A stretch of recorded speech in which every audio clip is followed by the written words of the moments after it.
you signed a thank you note for contributing to your standing as president. There was 20 million shillings I think you have to pay, and 20 people had to pay it. So the point I'm trying to make is that, Mr. President, we organized here in the diaspora with Mr. Nico, who's in Holland. I'm sure you know him. And our goal was to count the elections. We got the database and we had all the precincts of Uganda. And our goal was to make sure that we are going to count those ourselves, because I wanted to see how our elections stolen. So we set up the application. There was an app that we created, and every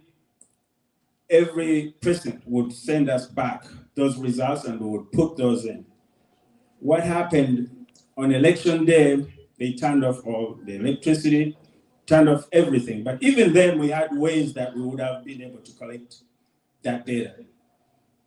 The people who had these returning forms were actually killed doing that, just getting those to us. So why is it so important that we don't get to do independent counting of the votes?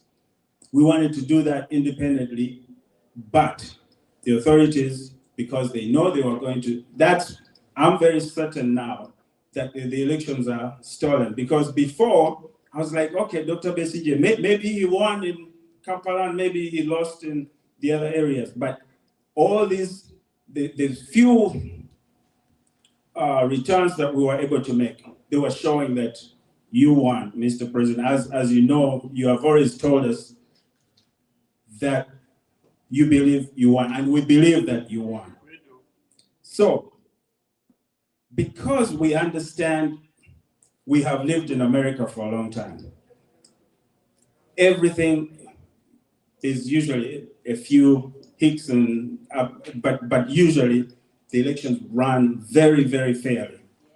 So we want that for our country in Uganda. We want to be able to say that somebody won and they actually really did win.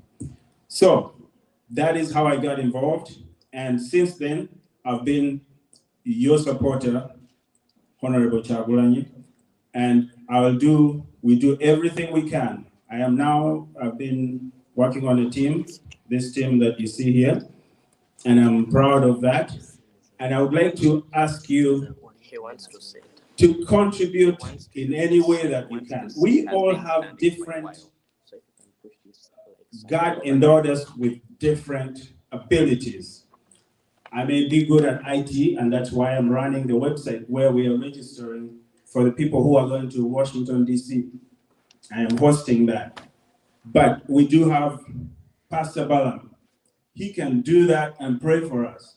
We do have people who can play guitar, like Mr. Katuma over there. So what I'm saying that you can play your role based on the abilities that you are given, you are naturally endowed with. So not everybody is going to be playing the music for us, or not everybody is going to be a treasurer, or not everybody is going to do the fundraising or be an advisor. Like all of us together, the whole is greater than the sum of the parts, meaning that we all do work together, and then the results, we will see those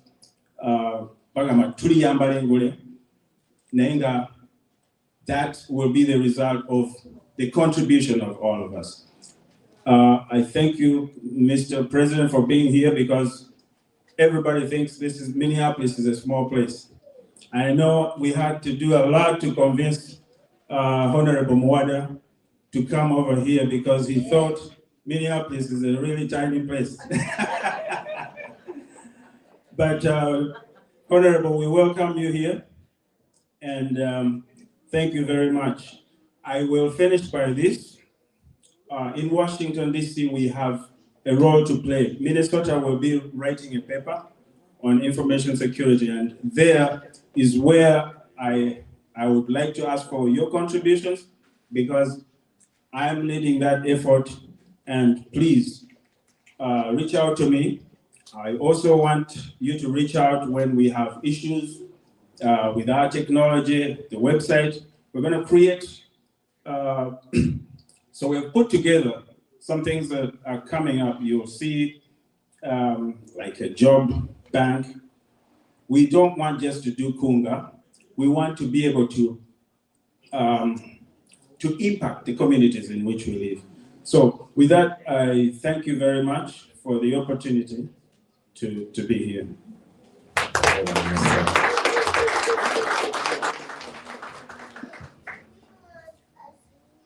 All right. Thank you, comrades. I imagine you can have your seats. Yeah. Thank you very much. I am not the MC. I've just been asked to invite a very important delegate. The Honorable Kyagulanyi is the Honorable representing Chadondo. He's the one who replaced the president, and the cohesion, the commitment, we snatched him from Tulila Honorable.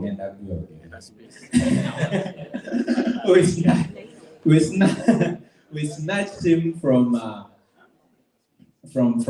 different trip, but he has made, again, I'm bringing back that one, sacrifice to be here.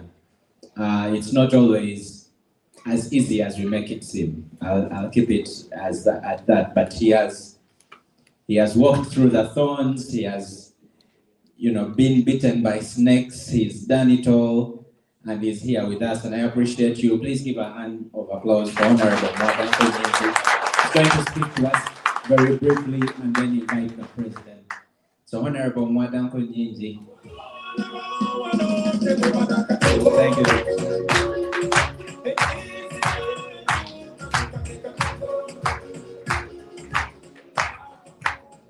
People power, our power, people power, our power, NUP and everywhere, even here, America, Africa, Europe, Asia, even Uganda.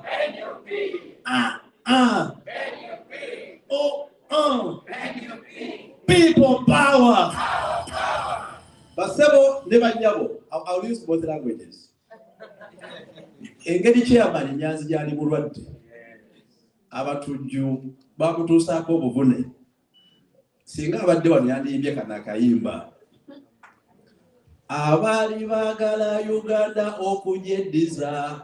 Bajireke Kyagulanyi yagisobola kunga mama kunga tase gwanga lyo abali bagala Uganda okugyeddiza bajireke Kyagulanyi yagisobola kunga mama kunga tase gwanga fere tuyimbe abali bagala Uganda okugyeddiza Bajireke Kyagulanyi yagisobola kunga mama kunga tase gwanga. People power, our power, people power. Thank you, ladies and gentlemen, comrades, Your Excellency the President of Uganda, His Excellency Kyagulanyi Hon Robert, Your Excellency the team leader of NUP in America in absentia, represented by the Director of Finance and the Legal Advisor for NUP and People Power America, honorable leaders from here, I don't know how to pronounce it well, Minnesota, Minneapolis, whatever it is.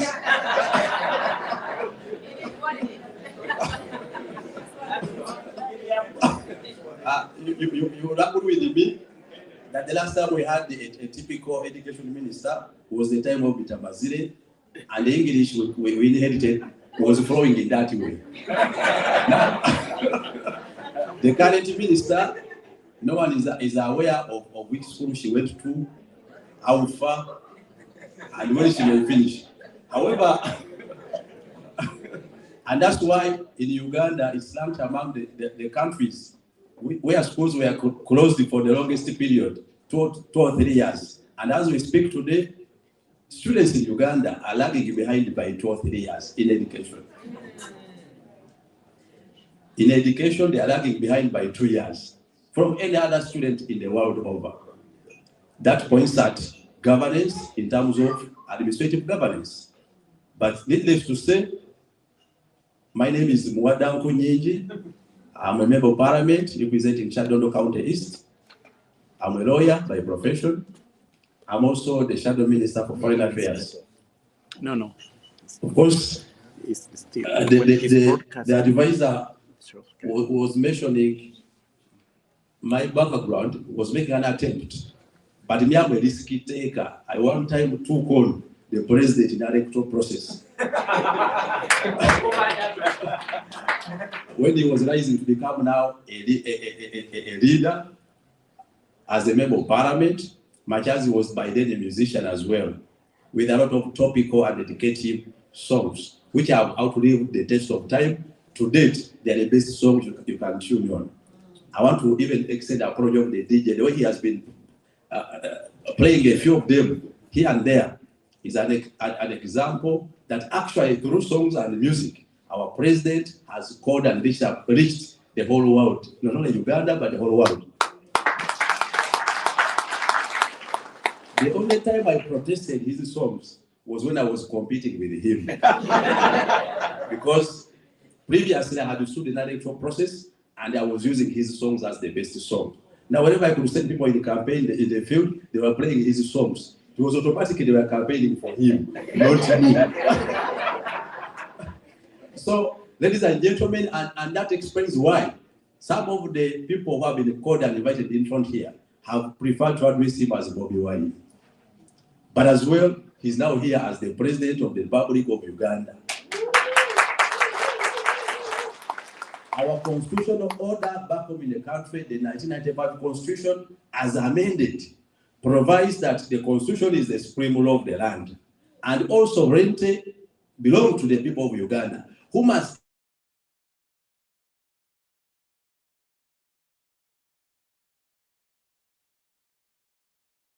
ever govern a country called Uganda without the free will of the people.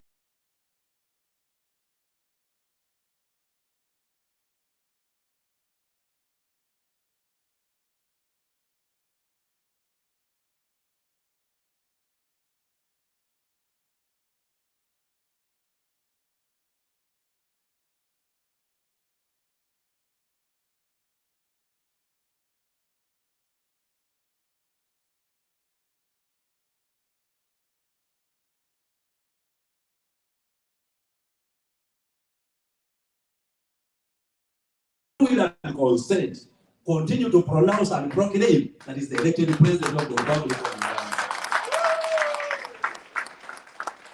The same constitution stretches and describes a citizen. A citizen is me and you. It describes one in Uganda, and even if you depart to any part of the world, you remain a citizen of Uganda. And needless to say that the same constitution provides for dual nationality. Even if you were to acquire an additional, you remain a citizen of Uganda. Ladies and gentlemen, it has come to such a time that my child, you are now in the diaspora. You may have found a job. You may have found a system that is exemplary of the world today. But back home in our country, where your grandfathers, your grandparents, your relatives are, the situation is worse. Someone just mentioned here that before you used to work at airport, and it was easy to move from airport to another region. Perhaps Uganda was small by then. But the Uganda we stay in now, it is impossible to travel freely and quickly from just Entebbe to the city center. The only road we have, which is the most expensive road in the world, that's the Entebbe Expressway, is at a fee. We are in a country where people are poor, there is no minimum wage, the economy is shrinking, people are yawning. Just in Karamoja, when NUP tried and made the attempt to rescue the people in Karamoja. People were found in houses, dying and dropping of mere hunger. No water, no medicine, nothing. Needless to say, that eventually even RCs for them were stolen. But who are the thieves? People driving government cars, guarded by government vehicles, one in front, one behind, guarded by 100 servicemen each, both at work, on the road, and in their homes, using government fuel. But they are not satisfied that they cannot allow Karamoja to live. They rather take even the RCs. That's the Uganda we are talking about. Not any other part of Uganda where, or in another part of the world where you will find comfort. I'm glad to find here a number of team leaders and diaspora leaders from other countries, particularly in Africa, proud of our president. As he landed in America here, he was addressing a black people conference. And one of the things he raised is that we must join our hands, we must join our efforts as people of Africa. A liberated Africa requires liberation of even all the parts of Africa. As we speak, Sudan is in flames. Before I came here, I was making advocacy for the people of Uganda and Sudan. They took and purportedly arranged Uganda Airline as evacuation flights from Sudan. But as we speak, I received the comments and calls that people were required to pay money to be evacuated. And in event, Ugandans were left behind. And then Ugandans with the money were brought into Uganda, and Ugandans are still crying. And it's very illogical that even what was paraded as an evacuation was not actually an evacuation. Those without money weren't airlifted. And we are demanding that they should be airlifted. Now that they are listening and the world is listening, I want to re-echo the same message. Of course, now as the Shadow Minister of Foreign Affairs, our role is to amplify the voices of the people of Uganda. Much as we have a country called Uganda, I was put in office to ensure that I amplify the voices of the people of Uganda wherever they are in the world. Our foreign relation is drawn from your free will and consent, from your views and aspirations, and from the objectives of the people of Uganda and your initiatives to ensure that we have stability in Uganda and stability in the world over. I want to applaud the diaspora community. I want to applaud the diaspora leadership. Our leadership has done it all. But it's not all about leaders. Me speaking here on behalf of the members of parliament in Uganda and the leadership of opposition in parliament, I want to put on record that we saw, like any other leader in NUP, we took oath because initially we don't recognize the regime in Uganda. It's very illegitimate. We don't recognize it, and we're not serving its interests. We are serving the interests of the people of Uganda. We took oath that we are going to use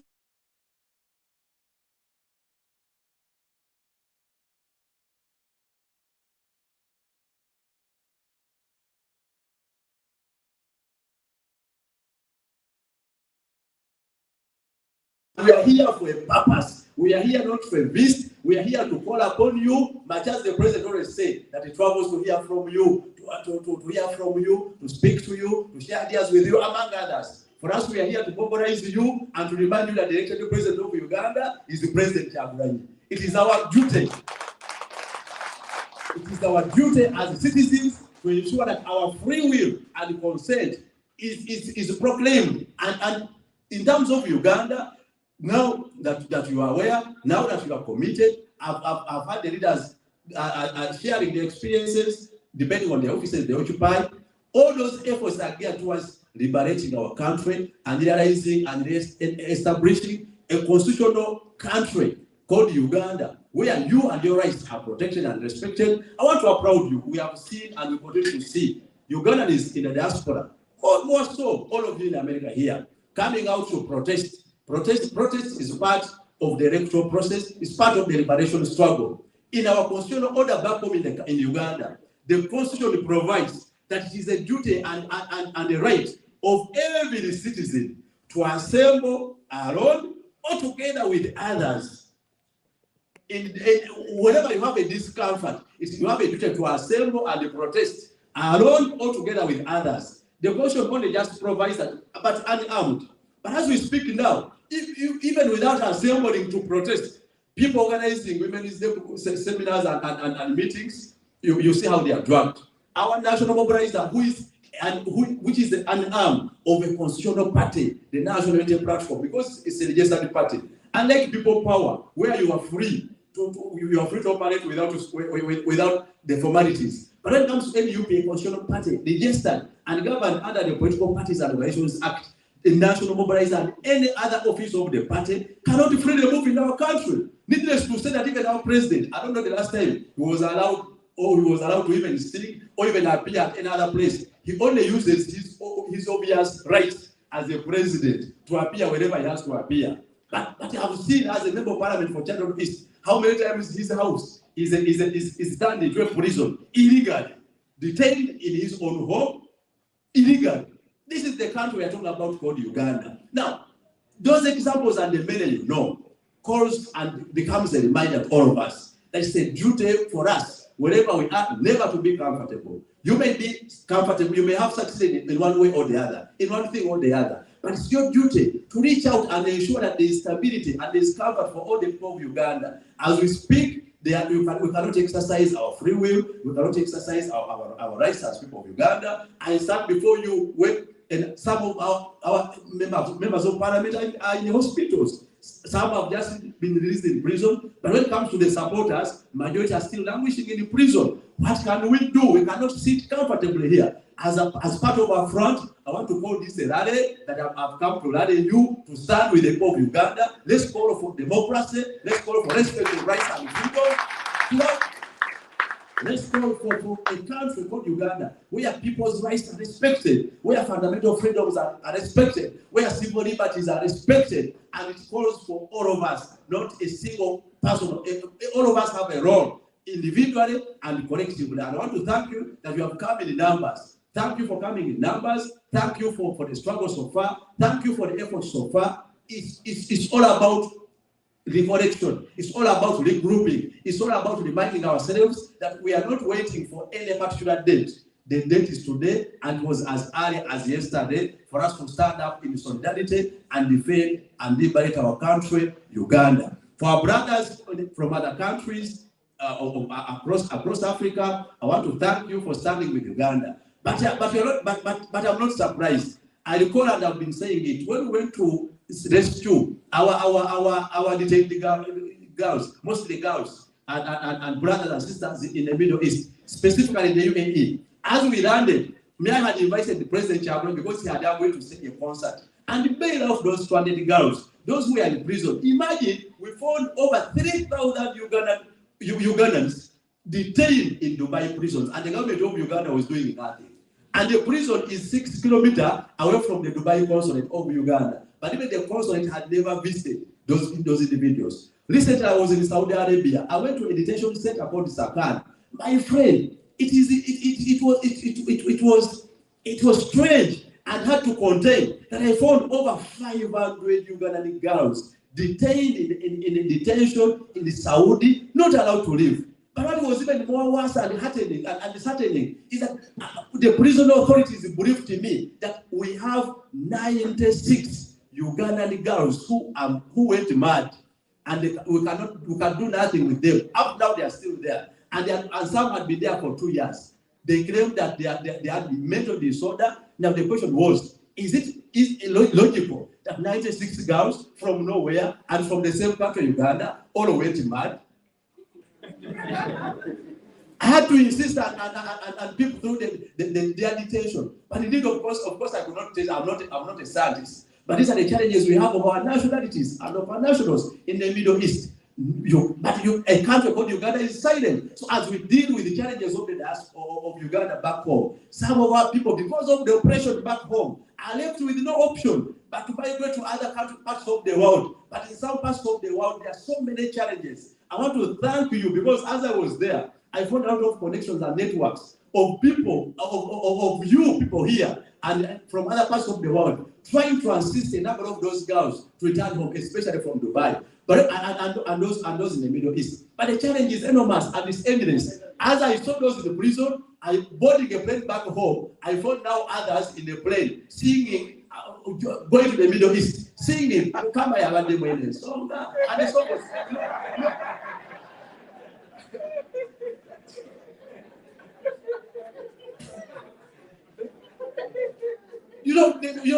I'm also challenged. Sometimes we are challenged as a shadow minister for foreign affairs. Of course, whenever I see a number of our girls on the plane or at the airports, I always stop to have a chat. But as I left 500 in detention, 96 detained who are mad. And interestingly, even for our nationals who have support themselves with a ticket, are not allowed to return to exit from Saudi. The whole negotiated bilateral agreement was at a mess, and no one cares because the owners of these companies are actually serious. The powerful individuals in Uganda. I don't know how many threats I received from those I know and from those I don't know, threatening me to abandon that course. These are the challenges.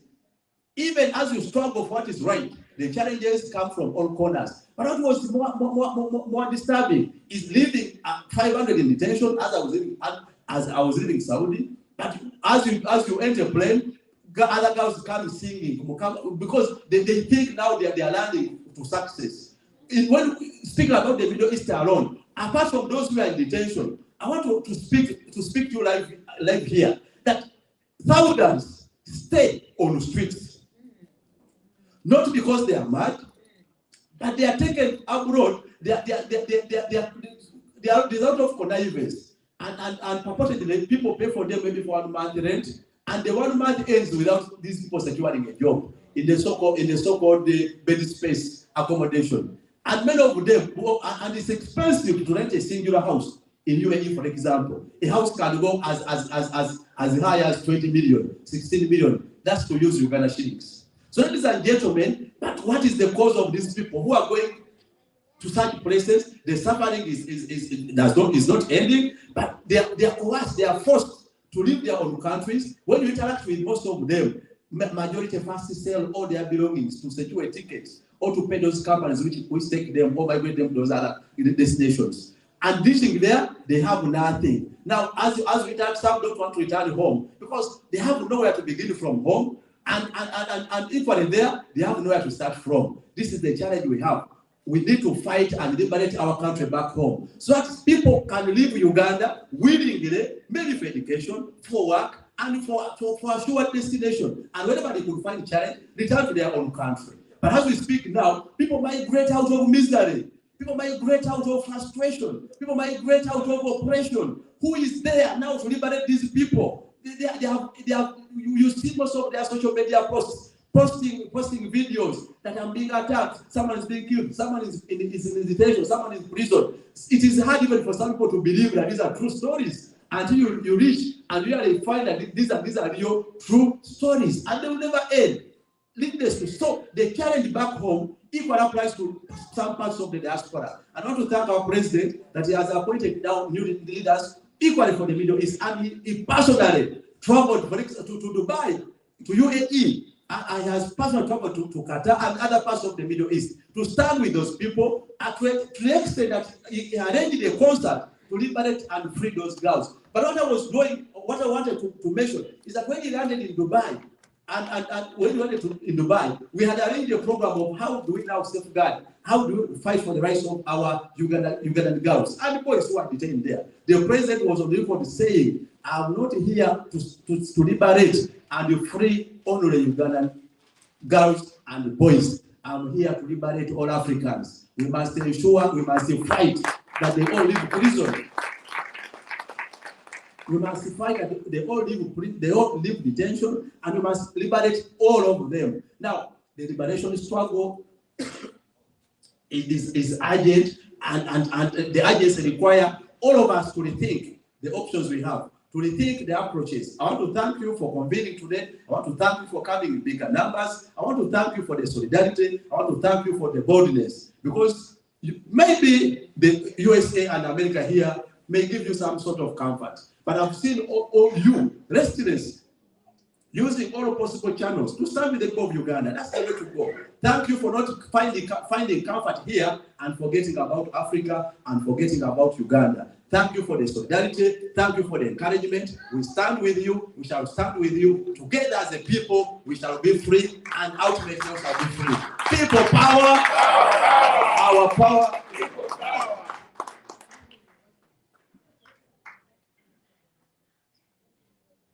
Of course, it is my humble and honorary duty to invite the president, but before that, DJ tuwe ya kayimba akaniza president w'ekwa Uganda His Excellency Kyagulanyi kama tumimirire banda president ya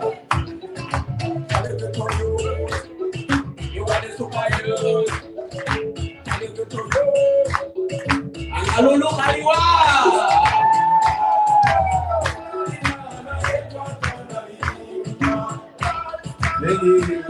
Thank you, DJ. That's a celebratory song, and we have nothing really to celebrate. But talking about song, I'll say this. Mbasaba tuwe mugwange tunayenga tulowooza ng'abakulu twewale n'okuyiga omuyisa bw'abo amafuza abajjudde omululu tuteme n'empende ezikuza eggwanga lyaffe erijjudde amabavu saba twejjukize emitima ffe Uganda ne Uganda ye gamba muno wakuliranye nti ffe Uganda ne Uganda yeffe kiddemu kimugambe ffe Uganda ne Uganda yeffe. We are the country, we are the future, we are the change we badly need. We are the youngest population in the world, we stand a chance. We are the leaders of the future, and the future is today. If we only come together, we can change our destiny. Katibo banga webase sabalero sisimuka tuligambe chata Uganda twakiraba nti kiki kye wakola eyali omutoluli abusenga emyaka giyise kati yekwe muti omutuufu baolabenga wejuna nsaba mwenyigire mu bikola byolaba naawe ebijuna ensi yo oleme byakudda ku bbali kuloba ensi yo ng'ewaba ogiraba oleme n'akuba walayisa eddembe lyo terigulwa binusu njagala okimanye mutima be tutya yeffe be basingawo okutya Uganda. You sleeping mama land, but I beg you, wake up mama land. Thank you very much. Please take your seats, ladies and gentlemen. People power. Our power. People power. Our power. Our power. People power. Kunga Uganda, kunga. Kunga. Kunga diaspora, kunga. Kunga. Mulio bana mulio. Mulio basoga mulio. Mulio abanyankole mulio. Mulio mwena mulio.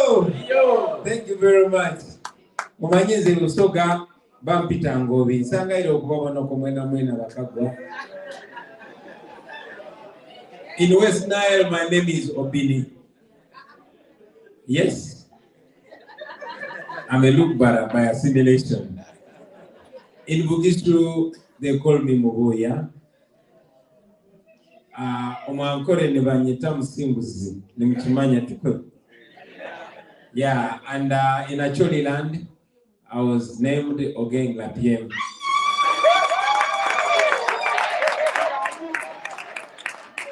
I think in Uganda, Yizo Mobanda Wakabako Wakali.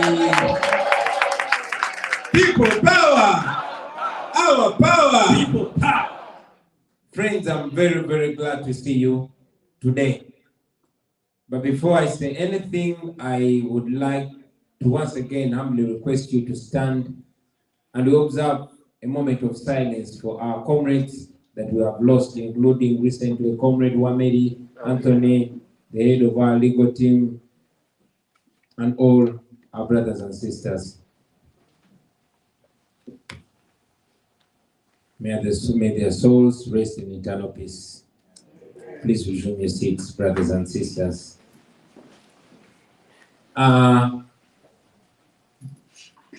My brother, the chapter leader, fellow other leaders, including our now retired but not tired diaspora leader, Comrade Amanda Neviona, I salute you. I must say, friends, I am shocked by the numbers today in Minneapolis. I am shocked.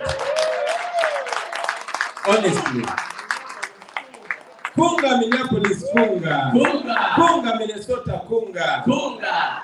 I did not expect these numbers. I'm very glad to see you, and I want to thank you very, very much for coming.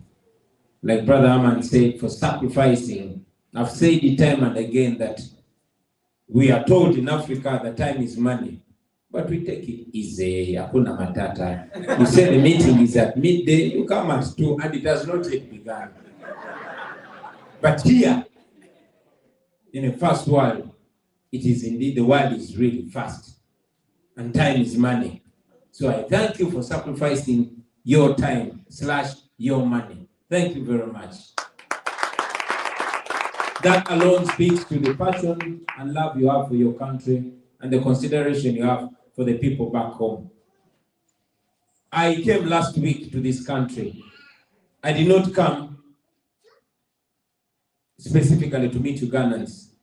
No, I was invited and sponsored by my Pan-African brothers and sisters because I came for the State of the Black World Conference in Washington, D.C., where we were meeting with different Africans and Black people from all over the world, where we shared platform with President Nana Akufo-Addo of Ghana, various present and former prime ministers of Jamaica, of Grenada, of Barbados, and we're discussing the state of the Black world, the state of Black people across the world.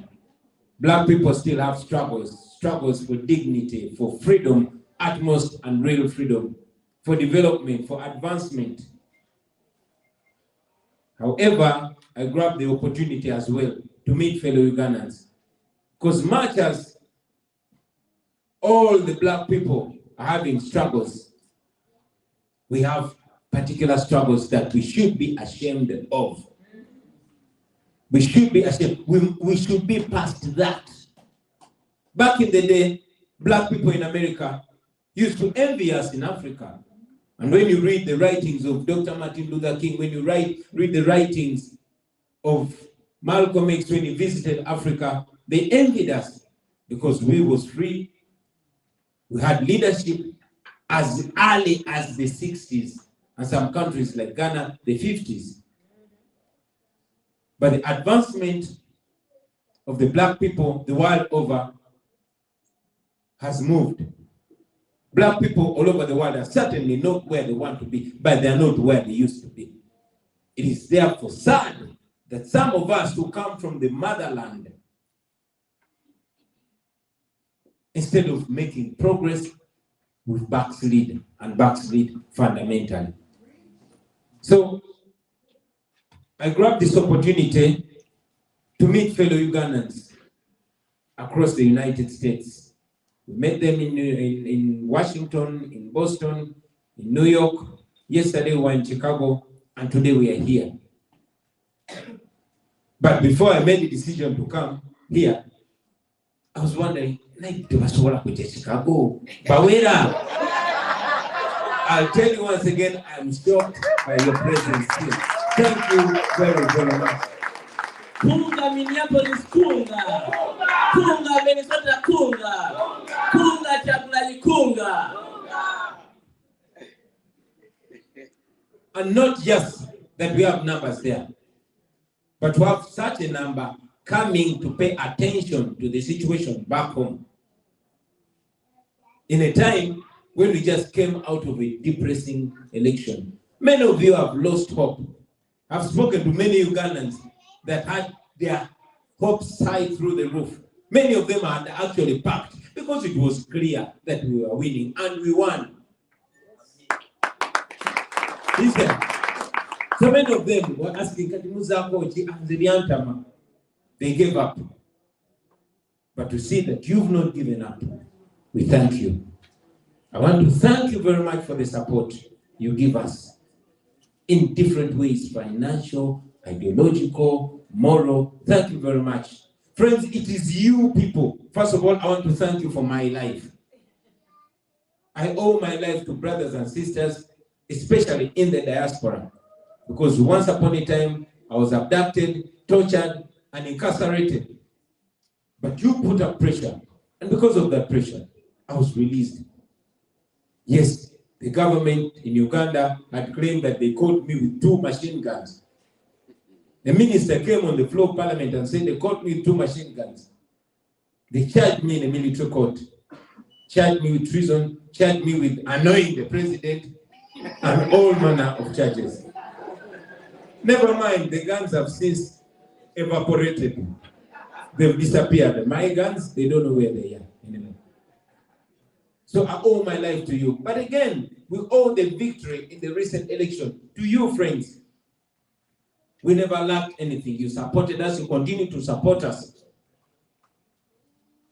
You've supported us with our comrades in hundreds that have been illegally incarcerated, kept in prison for long periods without charge. Some of them are illegally charged in military courts. Even if they're not soldiers, you've continued to support us. I thank you, brothers and sisters. Now, while we're here, I want you to know that it's a privilege, it's a luxury that I can be able to speak to you and tell you these hard truths without expecting an SFC soldier to walk in and drag me out. Because we cannot do this in our country. We can't. The last time we had to talk about human rights, myself, Dr. Kiza Besije, Jeno Muntu, and others had to fly to Nairobi. You have seen what has happened to our members of parliament, and Honorable Mwada has articulated it very well. So now that we are here, I want to grab this opportunity because I know you're listening to me, and I know that many fellow Ugandans and friends of Uganda are watching us online. I say this, and I say it all. Then Malaysia Day Kampala.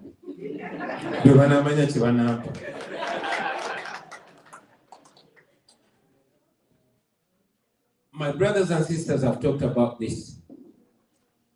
I always like to talk about the state of affairs back home. But again, talk about state of affairs back home sounds like a lamentation.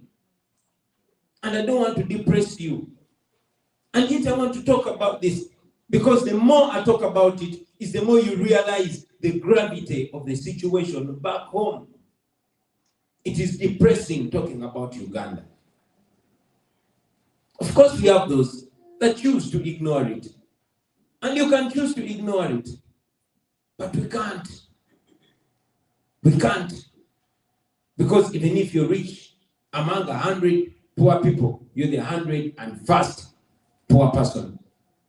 But it's depressing to talk about the situation back home, to talk about the corruption, the sickening corruption back home, to the extent that every corruption scandal is traced to the door of the president of the country.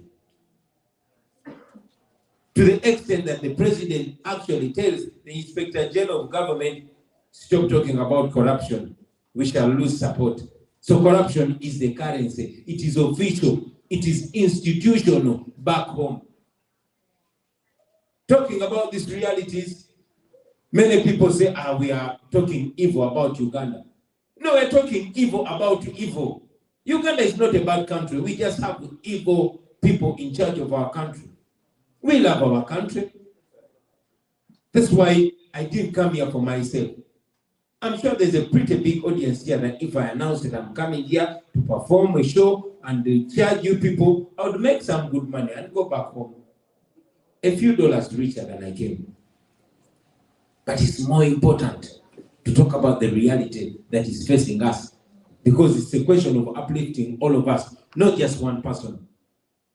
You've seen the sickening corruption to the extent that they don't only steal money, they steal as much or as low as iron sheets from the poor.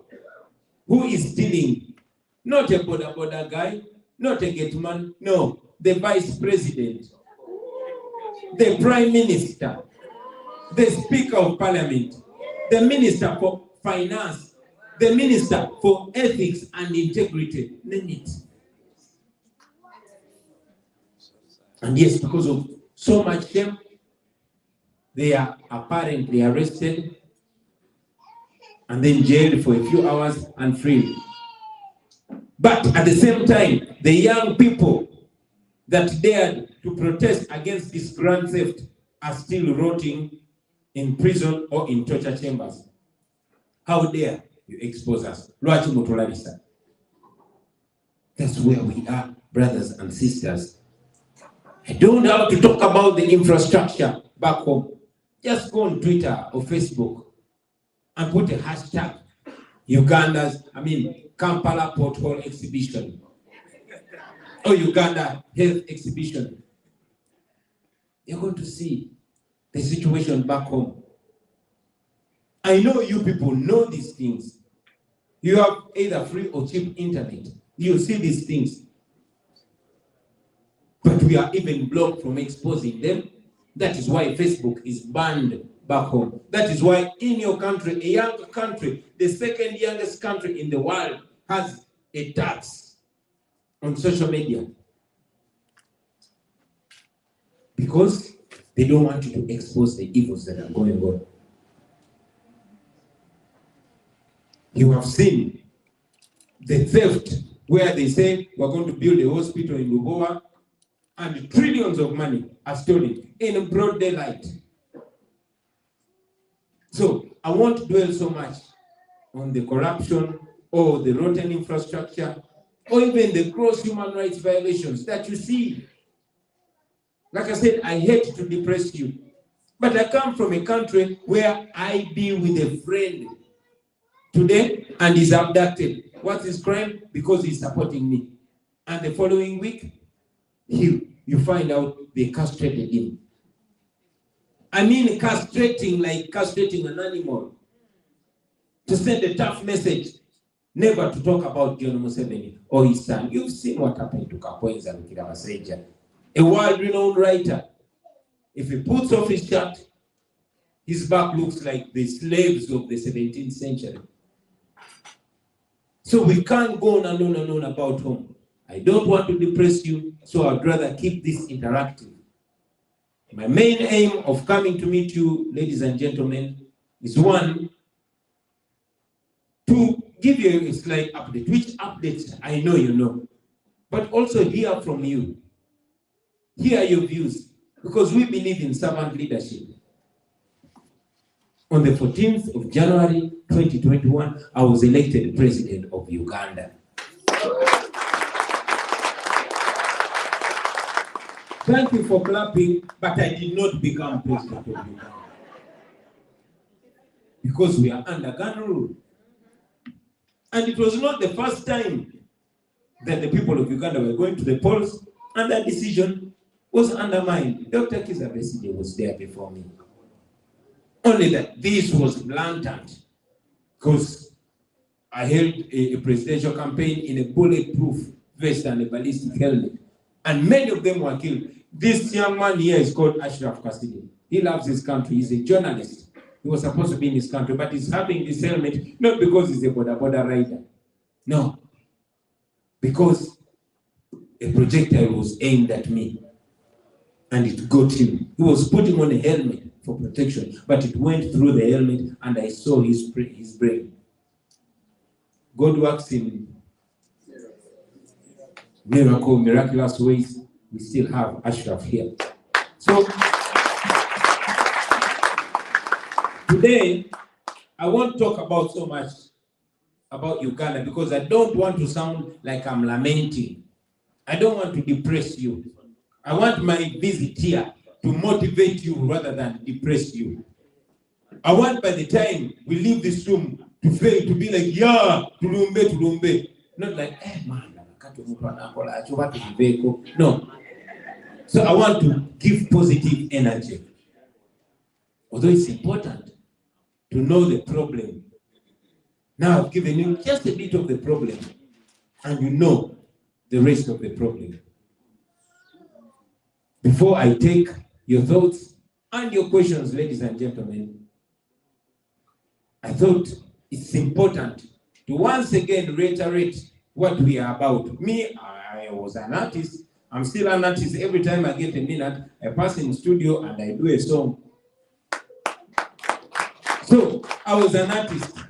I didn't come before you because I was the most educated, or because I was the most experienced, or because I was the oldest. No. I came because I saw what the problem was. And I saw that those that we were brought up thinking that they are the special ones to think for us had actually sold us. Dr. Besigye said it, and I agree with him largely, that the intellectuals in Uganda have betrayed us. They've chosen a comfortable zone. Back in the days when Robert Mao's brain was still in the head before it fell in the stomach, he used to say these people are called 1, 2, 3, 4. 1 wife, 2 children, 3-bedroom house, 4-wheel drive. That is what Robert Mao used to describe them with. He's an intelligent guy. He's even one time quoted to have said that once you are paid to be stupid, then your intelligence ceases to matter. He was so right.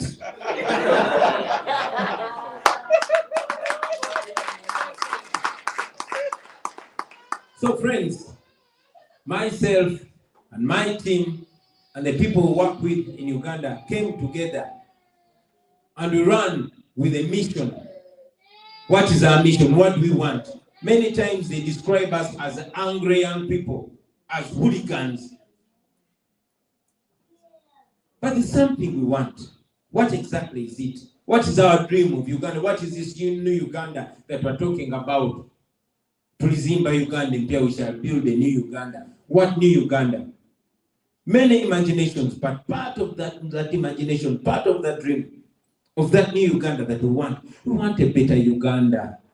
Because some of us have traveled and we see what's happening in other countries, countries that are not even a fraction of the endowment that we have in terms of natural wealth and resources.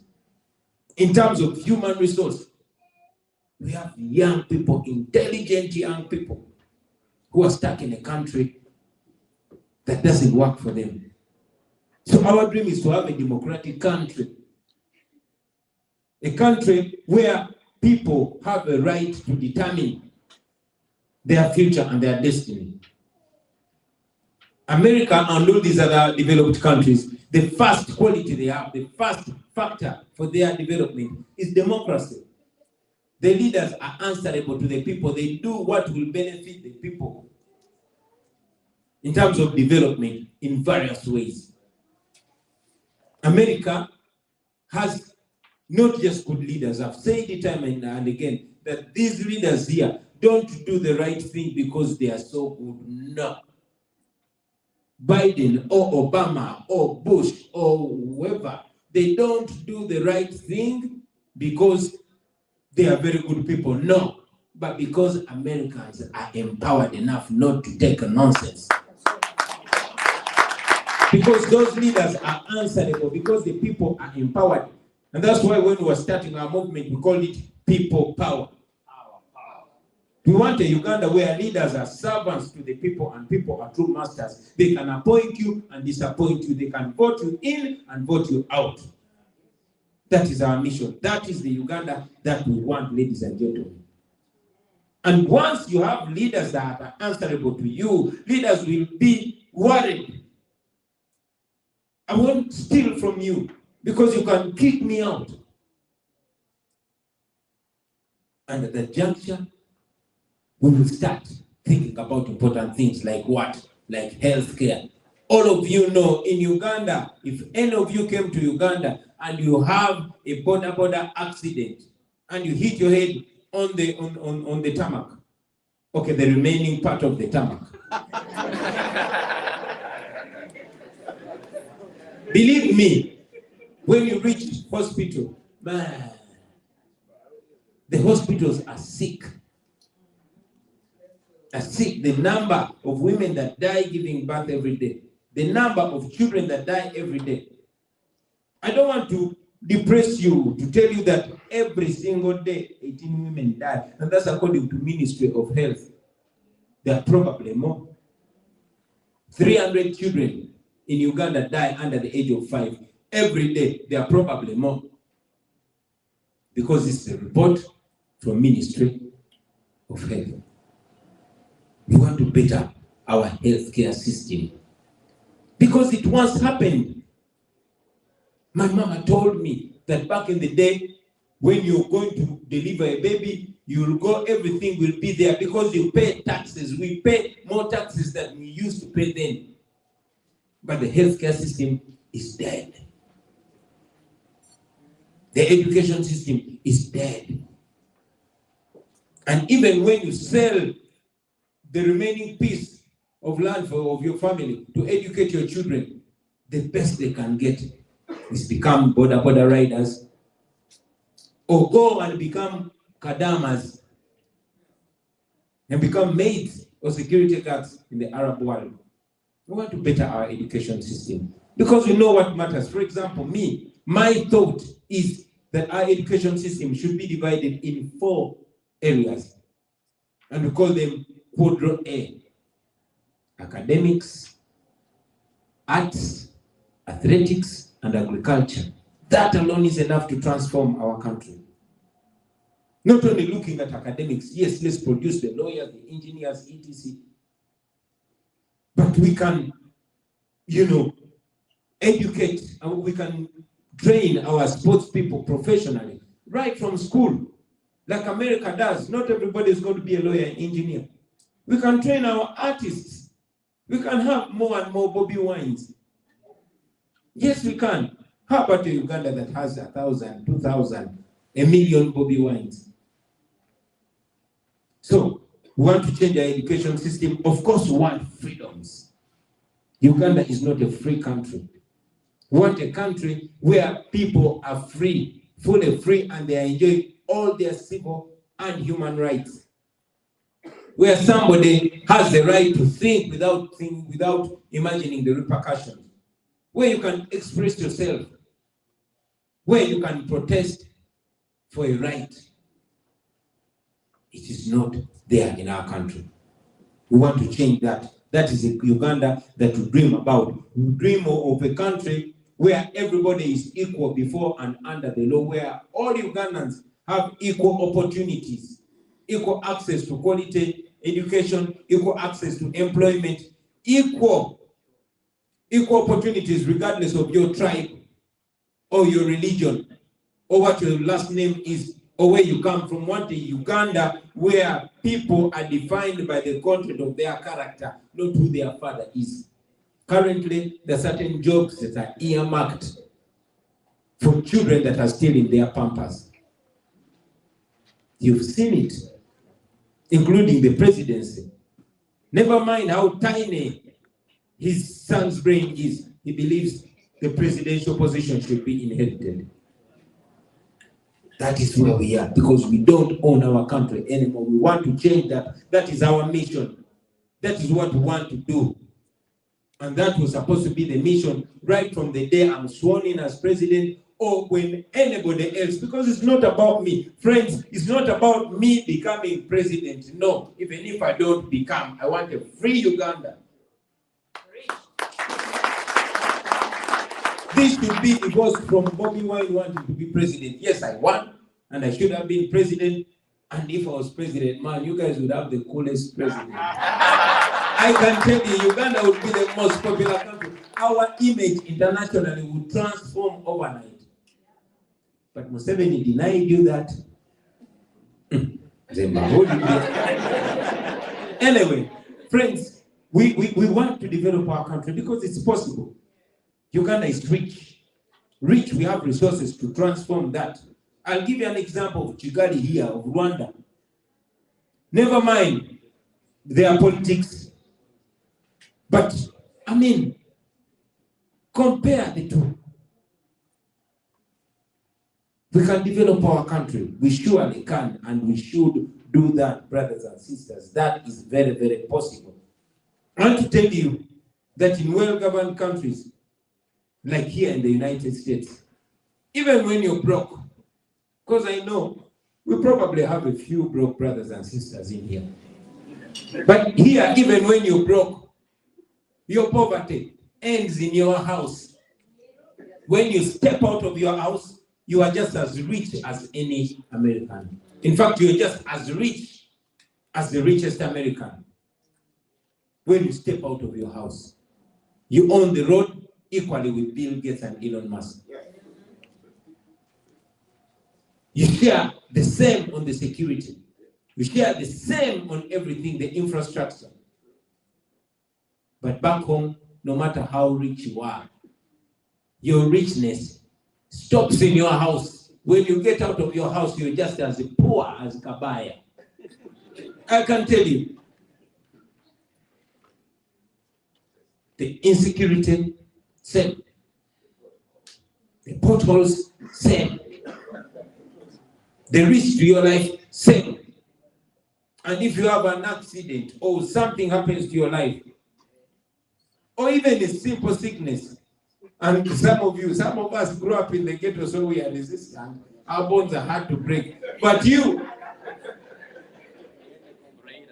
if you ever find yourself in one of Uganda's health centers or hospitals, my friend, you are finished. We want to change that because nobody is safe. Not even those in power. You saw Bariomonski when he collapsed one of those days. He was taken to a health facility and there was not even a pair of gloves. You know, most of them died from abroad. Olanya died in Seattle, UK, according to Nabaja. You know where Tuminel died from. You know where Mahakanis died from, and all others. They don't give birth in Uganda. They don't die in Uganda. It's reduced to a cemetery. Even their children are not educated in Uganda. We need to change that, man. Some of us are lucky. I mean, we are in America. We can access the first world. But there's 45 million people, and each of you has relatives there. No matter how successful you are, you cannot evacuate all of them from Uganda. You can't. And even when you manage, your heart will stay there. Because you will never be a pure American. You are Ugandan. Yes. The only solution is to transform our country. Because our country is beautiful. And we have everything that we need to change our country. We have everything. The problem is leadership. The problem is priority. The priorities are different. General Museveni and his cabal, their priority is keeping power. And anything else is secondary. Staying in power and looting the country, turning it into personal property. That is the pain of Africa. That is the pain of Uganda. So while we were discussing advancement of Africans and black people, I was silently ashamed of myself to say, man, these guys, what are they even talking about? For us, we're struggling to be human beings. To be human beings. I was having a chat with my brother, Julius Malema, in South Africa. Their struggle now is for economic rights. Ours is for human rights. We want to be human in our country. At least in our lifetime, to be human, fully human. That's not the case. Our parents fought colonialism, but now we are recolonized by fellow black people. That is the pain of our country. I could go on and on and on and on, brothers and sisters, but no one is safe in our country. I had not even intended to speak for long because this is supposed to be interactive. Reason why I came here is not to tell you this. I know you are online. I could tell you this online. I wanted to physically thank you for the support. To be here so that you know I'm still alive and we're getting strong. I'm not dead and I'm not about to die. But also, I wanted to hear from you, friends. Because these things we're doing in your name. Are we representing you? Is this what you believe in? And if not, what do you think we can do better to represent you? Because we need you.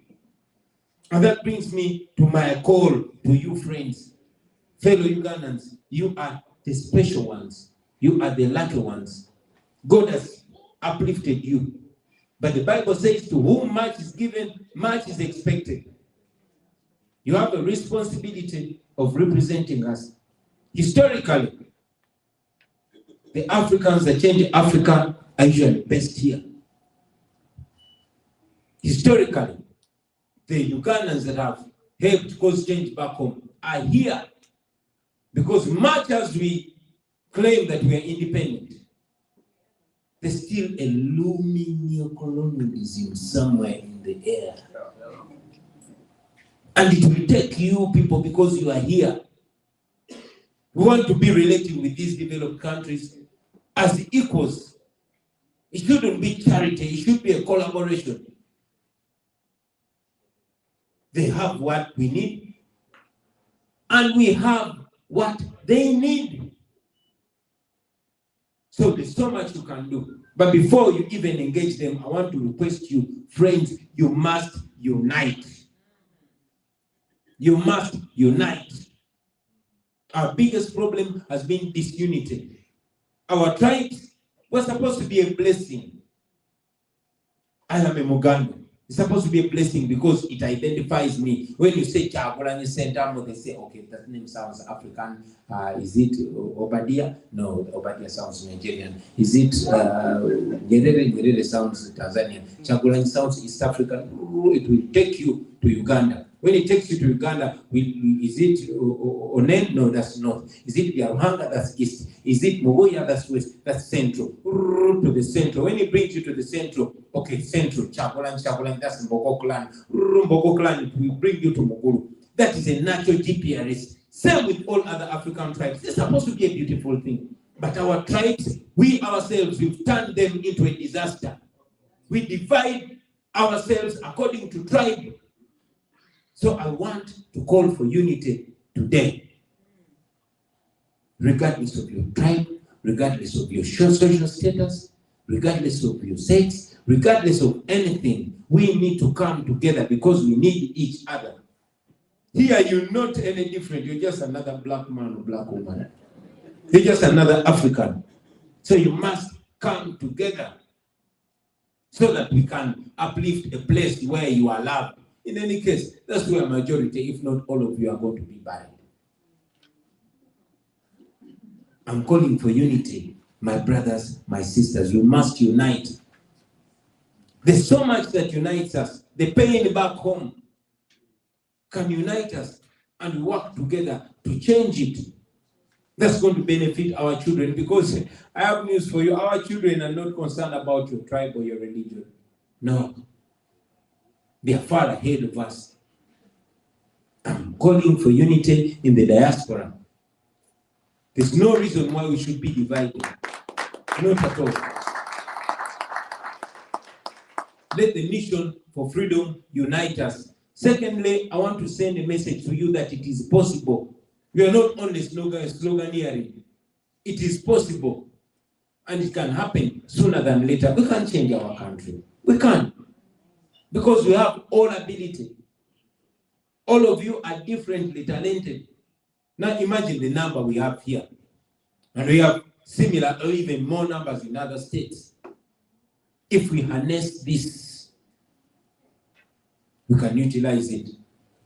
The message that our overall diaspora leader, Dr. Kauma, has always been sending to you is 3 steps. Mobilize, organize, and agitate.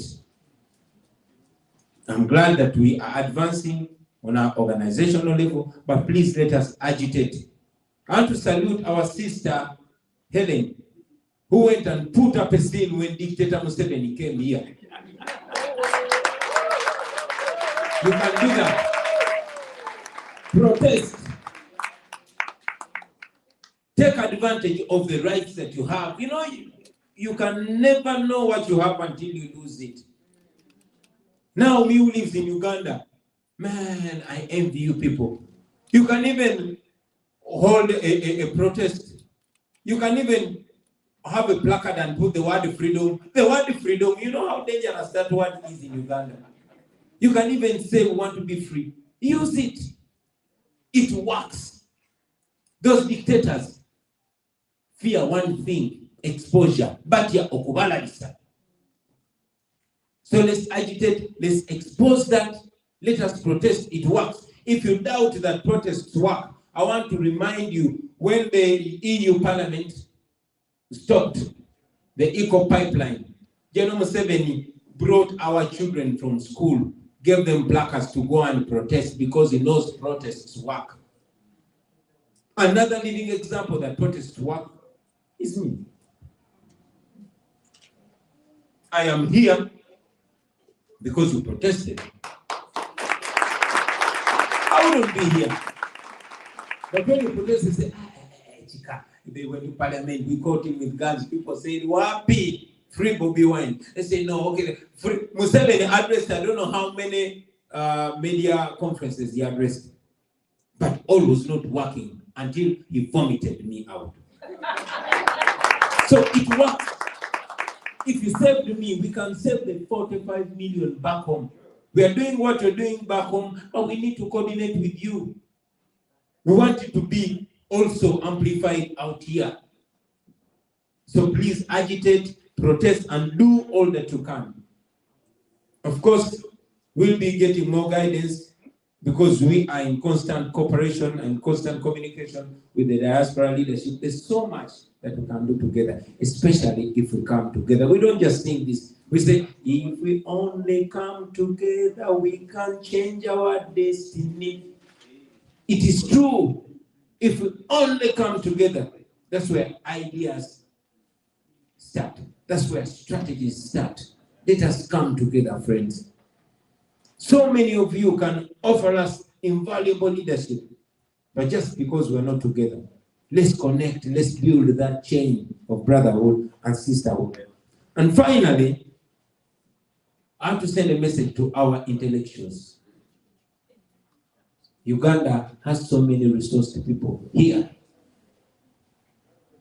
You, the intellectuals in the diaspora, you are a product of the sweat of the people of Uganda, your mothers, your fathers. You can do so much. We request you to know that we need you. We don't know everything. You can guide us.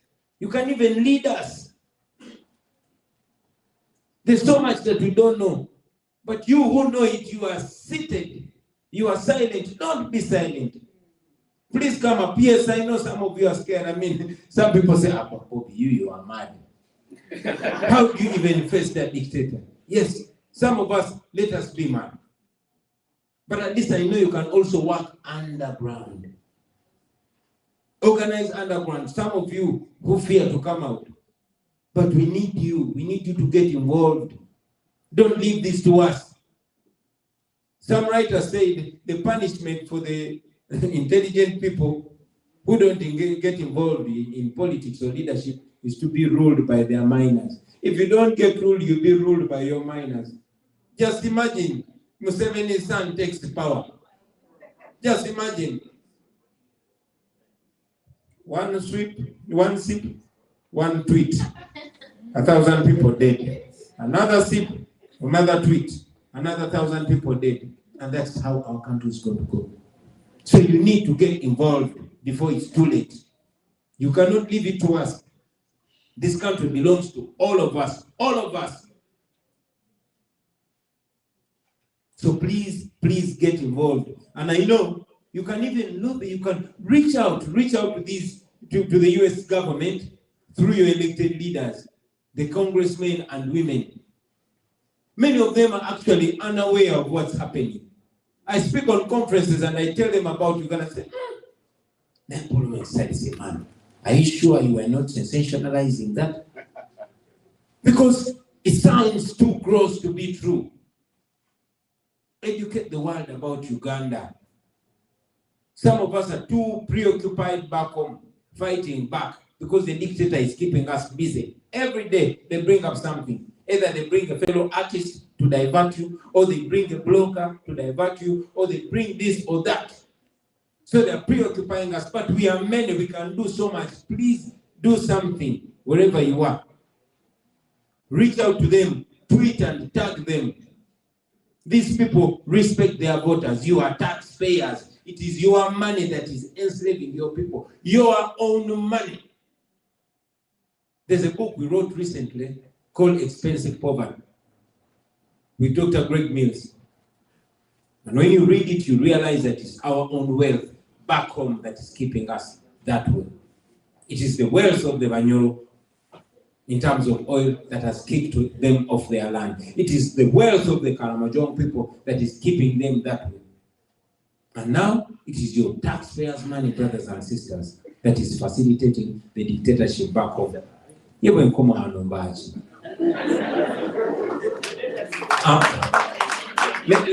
me request that we have this interactive. I'm sorry I spoke and I could go on and on and on because it pains. But I would love to hear from you, share thoughts from you, and see how best we can push this forward. Thank you very much for listening to me, ladies and gentlemen. President Bobi